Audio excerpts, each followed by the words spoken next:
பிரியமான சகோதரனே சகோதரி, எங்கள் ஆலோசனை பகுதியாக நண்பர் சுவிசேஷ ஜெபக்குழுவிலிருந்து ஒரு படக்காட்சி போடுறாங்க.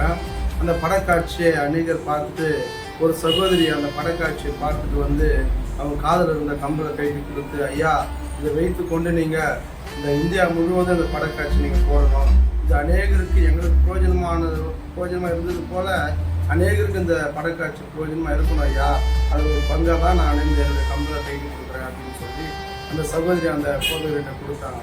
அதை கொடுத்த உடனே அங்கே சுற்றி இருந்தவங்கலாம், ஐயா என்னுடைய பங்கு இது இருக்கட்டும் அப்படின்னு ஒருத்தர் மோதிரம் கைட்டி கொடுத்தாராம். ஒவ்வொருத்தரும் அப்படியே கொடுக்குறப்ப அவர் கை ஃபுல்லாக நகையாக இருந்துதான்.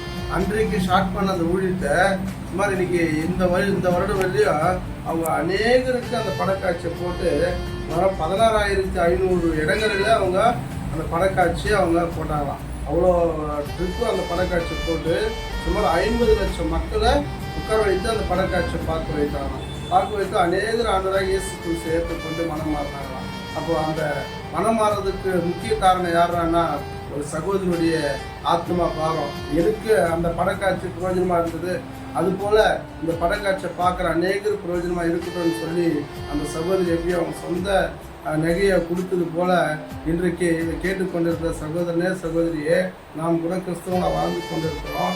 அநேக ஊழியங்களுக்கு போகிறோம், அநேக ஊழியங்களில் பங்கு பெறுறோம். ஆனால் நம்முடைய பங்கு காணிக்கைன்னு பார்த்தோம்னா 10 ரூபா சில்லறை மாற்றி போடலாமா, இல்லை 50 ரூபா போடலாமா, 20 ரூபா போடலாமா, இல்லை எப்போது 100 ரூபா, எப்போது 500 கொடுக்குறோம். ஆனால் அந்த சகோதரி பாருங்கள், அவங்க கையில் இருந்த அவங்க காதில் இருந்த மோதிரத்தை கொடுத்ததுனால 50 லட்சம் பேருக்கு அந்த ஸ்டார்டிங் ஊழியம் அவங்க தாங்கின அந்த கம்புனால அநேகருக்கு பிரயோஜனமாக இருந்து நம்ம பார்க்குறோம். அப்போது ஊழியத்தில் அந்த 50 லட்சம் பேரும் அவங்க மனம் மாறினாங்க. அவருடைய வார்த்தை கேட்டதுக்கு மூல காரணமாக இருந்தது அந்த சகோதரி. அந்த சகோதரிக்கு அப்போ ஆத்மா பாரத்தினால்தான் இவங்க எவ்வளோ ஆத்மா ஆதாயம் செய்தாங்களோ அந்த ஆத்மாவெல்லாம் அந்த சகோதரிக்கு போயிருக்கோம்.